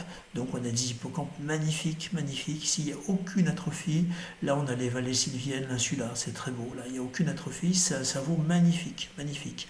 Là aussi, on a de très belles hippocampes, il n'y a pas d'atrophie. Il y a un petit peu de vasculaire, c'est pas la cata, c'est pas mal. Donc, tout ça, ça va bien. Là, très, très, très belle coupe. Là, on voit bien, hein, c'est anatomique. Substance grise, c'est du T1. Substance grise en grise. On voit bien le ruban cortical. L'hippocampe, qui est de la substance grise. Là, on voit qu'il y a une petite atrophie quand même. Vous voyez, il y a un petit peu de noir, c'est de l'eau. Hein. Il y a une petite atrophie hippocampique. C'est inversé. Ça, c'est la gauche. Ça, c'est la droite. On a une atrophie hippocampique bilatérale qui prédomine à l'hippocampe gauche. La substance blanche est bien magnifique, bien blanche. Il n'y a pas de souci. Tout est très beau. Et ça, ce qu'on voit en blanc, ça doit être injecté. C'est les vaisseaux. Bon, tout va très bien. Là, ça va moins bien. Là, il manque un peu de matos quand même. Hein. Donc là, on avait des hippocampes. Donc on voit un petit truc ridicule qui pendouille dans une grande loge hippocampique, toute vide, pleine d'eau. Là, on a une énorme atrophie hippocampique, puis on a une atrophie de tout. On a un lobe temporal droit, qui est complètement atrophié. Celui-là, le gauche, il a un petit peu mieux, et puis on a un lobe frontal pariétal atrophié, donc ça c'est pas très beau. Donc vous voyez, ça c'est un cerveau d'un patient qu'on avait dans le service, il cherchait ses moutons, et ça devait être un ancien berger, il voyait passer des moutons, il avait peut-être en plus une maladie à cordelier, en tout cas il avait un gros trouble neurocognitif majeur, il avait absolument plus de lobe temporal interne, il avait une hippocampe qui était réduite à peau de chagrin, avec une dilatation de la loge hippocampique majeure, donc ça c'est un cerveau très pathologique. Ça c'est le même sous une autre coupe, voilà. Bon, il y en a plusieurs comme ça, voilà, donc on a différentes... tout ça, je vous montre à chaque fois des grosses atrophies. Voilà. Ça, c'est des cerveaux qui vont vraiment pas bien. Ça saute aux yeux. Hein. Là, on voit une énorme dilatation de la vallée sylvienne. On a une insula qui a beaucoup reculé. Vous voyez, là, on a des grosses dilatations. Tout ça, c'est pas normal. C'est très pathologique. Bon, là aussi, on voit les hippocampes. Là, on voit bien, hein, on voit la différence entre la substance grise, la substance blanche. Et puis voilà, ce reliquat d'hippocampe, on voit bien que c'est du gris, hein, c'est de la substance grise, enfin ce qu'il en reste. Voilà, ça c'est des grosses atrophies hippocampiques. Donc on mesure, on a des appareils de mesure qui permettent de quantifier le volume hippocampique exactement et de voir l'évolution de l'atrophie hippocampique en fonction de l'âge. Et puis on va classifier l'atrophie hippocampique, donc ça c'est surtout pour la maladie d'Alzheimer, en fonction du stade de Shelton. Donc je ne rentre pas dans le détail, on a le score 0, 1, 2, 3, 4. 0, c'est quand tout est normal. Et puis 4, c'est mon patient qui cherchait les moutons dans le parc du pavillon Regain, où effectivement il n'y a plus d'hippocampe, il y a une corne temporale et une fissure choroïdienne qui sont énormément dilatées. Bon, je ne reviens pas là-dessus. Voilà. Bon, tout ça, c'est des atrophies hippocampiques. On va passer à l'imagerie moléculaire, ce qu'on appelle la scintigraphie. Donc on a plusieurs types de scintigraphie. Ça, c'est vraiment l'ancêtre. Ça, c'est une publication de Mélusam qui a décrit les aphasies, donc les troubles du langage dans les aphasies préverbales progressives. On verra ça au dernier cours, où on voit la différence entre l'IRM qui est normal, pas d'atrophie. Et là, on voit on mesure la perfusion cérébrale et on voit que, donc c'est inversé, hein, là c'est le lobe temporal gauche, et on voit que le lobe temporal gauche est complètement, pas atrophié justement, mais il y a un hypométabolisme majeur parce qu'il n'y a plus de circulation cérébrale, et ça signe une aphasie logopénique, tout au moins une aphasie de Mélusam, et donc ça c'est vraiment l'ancêtre de l'imagerie moléculaire. Maintenant on fait beaucoup mieux. Maintenant on a des imageries en couleur où on va comparer par rapport au scan la perfusion. Donc plus c'est rouge et plus ça perfuse, et plus c'est bleu et moins ça perfuse. Et donc vous voyez, sur une perfusion normale, on va avoir du rouge dans ces régions, ça c'est le carrefour pariéto-occipital, alors que dans une maladie d'Alzheimer, on n'aura plus du tout de rouge, parce qu'il n'y a plus du tout de fixation du radiotraceur. Là on injecte du glucose radioactif, et donc on mesure la captation par le cerveau du glucose radioactif, et là on voit bien que dans ces zones, il n'y a plus du tout de captation de glucose radioactif, ce qui veut dire que, en fait, on mesure la fonction des synapses qui consomment du glucose, et plus il y a une consommation de glucose importante, et plus ça fixe en rouge, voire en blanc, et moins on a de consommation de glucose, donc plus on a des synapses qui dysfonctionnent. Vous voyez, le tissu cérébral, il n'est pas tellement atrophié, il n'y a pas grand-chose. Par contre, ça dysfonctionne un maximum, et dans ces zones-là, on voit que du jaune ou du vert, voire du bleu, ce qui veut dire qu'il y a vraiment un niveau de fixation du glucose radioactif qui est au minimum. Donc voilà, ça c'est normal. On a une grosse fixation sur tout l'endocortical, on a bien du rouge. Ça c'est une maladie d'Alzheimer avec une hypofixation postérieure, alors qu'une démence frontotemporale, on a plutôt une hypofixation antérieure. Donc ça c'est des coupes que l'on peut avoir. Ça c'est un patient que j'avais eu, donc là c'est pas mal. Vous voyez, ça fixe très bien. Au niveau frontal ça fixe bien. Les noyaux gris centraux, le striatum impeccable, ça va pas mal. Et puis on va descendre, et puis là on voit qu'au niveau temporal interne, ça fixe plus. Donc là c'est une scintigraphie cérébrale de maladie de l'Alzheimer avec une fixation correcte au niveau fronto-pariétal, mais une fixation très amoindrie au niveau du lobe temporal interne. Donc ça c'est pathologique. Et puis les radiologues peuvent nous donner des images où ils comparent la scintigraphie à une banque de données, et sur une échelle, donc le cerveau est dans les jaunes verts, et quand c'est bleu, ça hypofixe par rapport à la banque de données, et quand c'est rouge, ça hyperfixe par rapport à la banque de données. Donc ça permet de voir un petit peu les zones qui sont en hypofixation par rapport à des cerveaux normaux. Voilà, donc ça c'est différentes images qu'on peut avoir. Ensuite, et ça c'est dans le domaine de la recherche, on ne les a pas encore à disposition, c'est ce qu'on appelle l'imagerie amyloïde. Là c'est un radiotraceur qu'on appelle le radiotraceur de Pittsburgh, il y en a plusieurs à l'étude, qui va se fixer sur la plaque amyloïde. Donc là on fixe, plus il y a de la plaque amyloïde et plus ça fixe. Donc ça c'est le cerveau contrôle, il n'y a aucune imagerie amyloïde, aucune plaque amyloïde, pardon, et donc il n'y a pas du tout de fixation du radiotraceur. Donc ça c'est une maladie d'Alzheimer, et on voit que tout le rouge, ça c'est pas bon, et au contraire il y a une hyperfixation du radiotraceur là où il y a de la maladie amyloïde.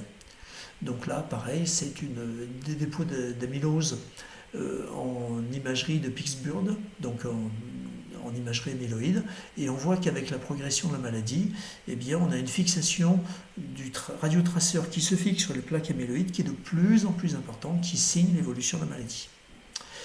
Ça c'est différent, c'est une autre imagerie. Là on s'intéresse à la protéine Tau. Le radiotraceur, alors là c'est encore plus expérimental. L'imagerie amyloïde, elle est au point, on ne l'a pas encore en consultation, on n'a pas encore uniquement dans le domaine de la recherche, mais elle est au point. L'imagerie tau, elle n'est pas encore au point, et là on voit bien que ça se fixe sur là où il y a de la dégénérescence neurofibrillaire, donc là où il y a de la pathologie tau. Donc sur une maladie d'Alzheimer, on voit qu'il y a beaucoup de pathologie tau, alors que sur le contrôle, il n'y a pas du tout d'atteinte tau, donc il n'y a pas du tout de fixation. Donc vous voyez, plus c'est bleu, là pour le coup, c'est que le ligand ne fixe pas sur les zones pathologiques, et plus c'est rouge, et moins c'est bon pour le patient. Donc ça c'est l'imagerie tau. Et puis on peut contrôler, avoir de l'imagerie avec du glucose radioactif, de l'imagerie donc qui va mesurer le métabolisme cérébral, de l'imagerie avec du fluorbétapyr, donc ça c'est un ligand amyloïde, et ça c'est un ligand protéine tau. Donc on voit bien que ça c'est une maladie d'Alzheimer par exemple.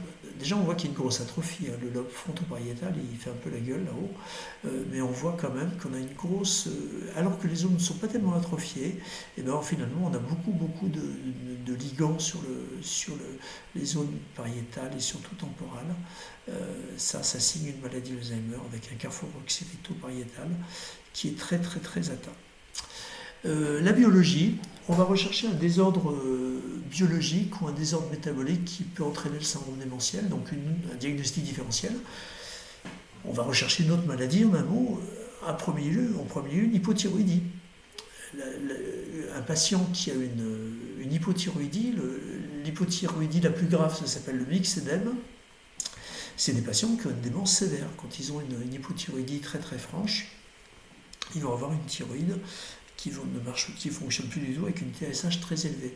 On va chercher une hyponatrémie, parce qu'on sait que l'hyponatrémie va entraîner un œdème cérébral et un dysfonctionnement du cerveau, une hypercalcémie, une anémie, un déficit en vitamine du groupe B, B1, B6, B12, B9, B12. B1, B6, ça c'est dans l'intoxication éthylique. Et puis on va rechercher des signes de syphilis. On n'en voit plus beaucoup, mais bon. Mais on sait que la syphilis tertiaire donne une démence. Et puis on sait aussi que le sida va donner assez rapidement des troubles des fonctions exécutives. On a des neurosida que l'on voit de temps en temps, alors beaucoup moins maintenant. Syphilis, sida, on n'en voit plus trop parce que c'est pris en charge de façon très correcte et on ne voit plus trop de désordre au niveau neurocognitif, mais bon.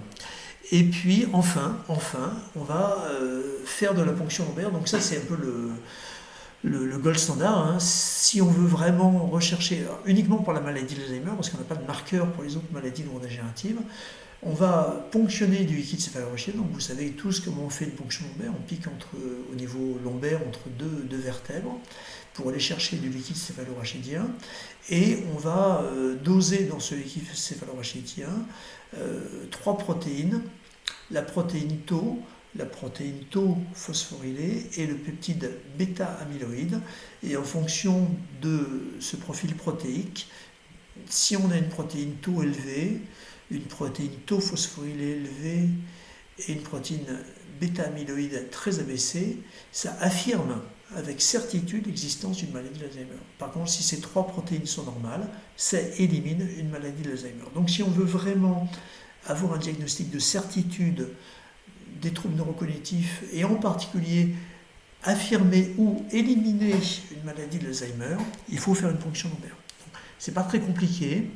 Honnêtement, j'en ai jamais eu, j'en fais, mais j'en ai jamais eu. Moi, quand je le fais dans le service, je mets de l'EMLA 2 heures avant, je fais une anesthésie locale avec de la xylocaïne, et en plus je fais respirer au patient du protoxyde d'azote, du méopa. Bon. Et quand on fait ça proprement, quand on fait ça bien, honnêtement, ça fait pas mal, quoi. On a du mal quand on n'arrive pas à passer entre les vertèbres. Si on touche l'os, ça fait mal. Mais s'il n'y a pas trop d'arthrose et si on n'est pas trop maladroit et qu'on arrive à bien passer, donc faut avoir une asepsie super rigoureuse, hein. Vraiment, il faut être très très très prudent au niveau de l'asepsie, il ne faut pas infecter le patient. Mais c'est un examen qui est assez facile à faire finalement et très délicat mais assez facile à faire. Et nous on en fait assez souvent de temps en temps dans le service. Et si on veut savoir, c'est le seul moyen. Alors on va finir par un petit cas clinique justement pour illustrer euh, l'intérêt de la ponction lombaire. C'est un patient, Philippe, son prénom, de 62 ans, donc un patient jeune, qui est schizophrène depuis l'âge de 25 ans et qui est hospitalisé dans le service pour une confusion et une perte d'autonomie. Alors Philippe, il vit chez lui tout seul. C'est un gentil gars qui est bien équilibré par un traitement antipsychotique, qui a des parents qui ont 83, 84, 85 ans, enfin bon, voilà, qui sont en bonne santé, qui sont en plus très gentils. Et donc Philippe est hospitalisé dans le service pour une confusion de perte d'autonomie. Il a un traitement un petit peu, Risperdal, Xerocal, des pacotes. Bon. Donc nous on fait un peu le tri là-dedans, on vire un peu des médicaments, on laisse que du Risperdal, je crois. Et puis une fois qu'il va un peu mieux, on s'aperçoit que il y avait beaucoup de choses iatrogènes, il va mieux, il est moins confus, il retrouve son autonomie. Il y a quand même un peu des troubles. Alors on fait un bilan neuropsychologique, on s'aperçoit qu'il a un MMS qui est un peu bas, à 24 sur 30, une bref à 9 sur 18, donc très désexécutif, hein. Le 5 mois est normal, il a un 5 mois à 10 sur 10, donc la mémoire ça va à peu près. Et puis on lui fait un RLRI16, donc le test de Grobert-Mouchkeux, et la somme des rappels libres, des 3 rappels libres, elle est à 8 sur 48, donc c'est très très très très très bas. La somme des 3 rappels totaux, elle est à 27 sur 48, normalement c'est 48 sur 48. Le rappel différé, il est à 10 sur 16. Il y a plein d'intrusions, donc quand on voit ça, on dit il a une maladie d'Alzheimer, hein. Il a un profil hypocampique. Le pauvre Philippe, il a non seulement une schizophrénie, mais en plus il a attrapé une maladie d'Alzheimer. Il n'a pas de chance. Alors, on va lui faire un IRM. Donc ça c'est de son IRM, pas mal l'IRM, hein, pas mal, mais sauf là, hein, là il y a nettement une atrophie hippocampique, on ne s'attend pas du tout à voir ça à son âge. On dit Philippe, il n'a pas de chance, il a la double peine, il a la schizophrénie et la maladie d'Alzheimer, parce qu'il a il a une perte d'autonomie, un RLRI16 effondré et une atrophie hippocampique bilatérale incontestable, ça c'est en coupe coronale, ça c'est en coupe axiale, incontestablement, alors qu'il n'y a pas du tout de vasculaire, le reste est magnifique, mais il y a une atrophie hippocampique. Donc je propose à Philippe de lui faire une ponction lombaire. Alors tout le monde me dit mais pourquoi tu veux faire une ponction lombaire? C'est simple, je veux savoir s'il a une maladie de l'Alzheimer ou pas, parce que ça va changer un peu la prise en charge. S'il a une maladie de l'Alzheimer, ça va s'aggraver et on va s'orienter assez rapidement, peut-être même tout de suite vers une EHPAD. Alors que s'il n'a pas de maladie de l'Alzheimer, ça veut dire que on peut penser que les troubles sont liés à l'involution cognitive liée à la schizophrénie, parce qu'on sait que la schizophrénie entraîne des troubles précoces des fonctions cognitives et peut entraîner justement ce type d'image que l'on peut voir là, mais qui ressemble tout à fait à un Alzheimer. S'il n'a pas d'Alzheimer, il n'y a pas de raison qu'il ne puisse pas rentrer chez lui et retrouver un minimum d'autonomie. Donc j'explique aux parents. Ah oui, je t'explique à Philippe. Ah oui, faites-moi la ponction lombaire. Donc je fais la ponction lombaire et tout. Ça se passe très bien. Donc l'EMLA, la xénocaïne, l'Antonox et tout. Donc bon. Et puis la ponction lombaire revient. Protéine tau normale, 185 pour une normale inférieure à 500. Protéine tau phosphorylée, 26 pour une normale inférieure à 73. Et peptide bêta-amyloïde, 1,42. 916 pour une normale supérieure à 615. Ponction lombaire normale, Philippe n'a pas de maladie de l'Alzheimer. Il n'en a pas. Donc je l'ai appelé, je l'ai envoyé en consultation, je lui ai dit voilà. Donc Philippe tout content, il a bien compris les enjeux du problème. Et puis il était très très content, les parents étaient soulagés, et Philippe est chez lui depuis, il nous appelle de temps en temps dans le service, il va bien. Donc voilà, je pense qu'on a bien fait de faire la ponction lombaire pour vraiment fixer les choses. Alors, pour conclure, je reprends le diagramme qu'on avait vu tout à l'heure, au premier cours. Donc ça, c'est le diagramme initial publié en 2010 par l'équipe de Eisen et Petersen, où on voit l'évolution des biomarqueurs, donc le peptide bêta-amyloïde, avec le peptide bêta-amyloïde dans le liquide céphalorachidien, le peptide bêta-amyloïde en imagerie, la protéine tau dans la ponction lombaire. Donc on voit que les biomarqueurs décollent très tôt, surtout l'amyloïdopathie, ça parle très vite, alors que les troubles, alors MCI précoce en fait c'est le subjective cognitive impairment, mais c'était pas décrit, hein. On est en 2010, donc c'était pas encore décrit, ou tout au moins pas connu, c'est pas retenu dans cette étude. MCI précoce, MCI tardif et démence, donc on est avant le DSM-5, donc on parlait encore de troubles neurocognitifs. On parlait pas de troubles neurocognitifs majeurs, on parlait encore de démence, et on parlait de MCI, là on pourrait dire troubles neurocognitifs majeurs, troubles neurocognitifs légers, et troubles cognitifs subjectifs, parce qu'on voit bien que effectivement les performances cognitives, bon, elles commencent un peu à décoller, mais ça décolle vraiment là. Et surtout l'autonomie, elle commence à décoller véritablement, la cassure elle est par là. Donc ça dépend où vous mettez le curseur, hein, mais voilà. Donc voilà l'évolution de la clinique et l'évolution des biomarqueurs dans la maladie d'Alzheimer, mais je vous ai dit au premier cours qu'on avait sans doute la même évolutivité dans les autres maladies. Donc voilà, on reprend le diagramme de Jack, on est à peu près sur les mêmes choses. Voilà, donc on va repasser sur l'enregistreur et sur la webcam. Pardon, on n'y voit plus rien, il fait nuit. Voilà, désolé, j'étais un peu long, 1h40. Voilà, donc on a balayé l'ensemble du cours. Voilà exactement comment se passe une consultation mémoire. Donc je vous dis à mardi pour la régulation Zoom. Donc je vous invite à me poser toutes les questions que vous avez sur ce sujet passionnant. Et puis surtout, je renouvelle mon invitation, si vous avez l'occasion et que vous êtes intéressé, bien entendu, ben je vous invite avec grand plaisir à venir assister à une consultation mémoire. Quand on n'aura plus de Covid, hein, parce qu'en ce moment c'est un peu compliqué, on essaie de ne pas être trop nombreux dans la salle de consultation. Mais bon, voilà, quand ça ira mieux, je vous invite avec grand plaisir à assister à une consultation. Voilà, eh bien je vous souhaite une très bonne soirée, très bonne journée, ce que vous voulez, et je vous dis à très bientôt pour la régulation Zoom. Allez, ciao, merci beaucoup, merci pour votre attention. Ciao, au revoir.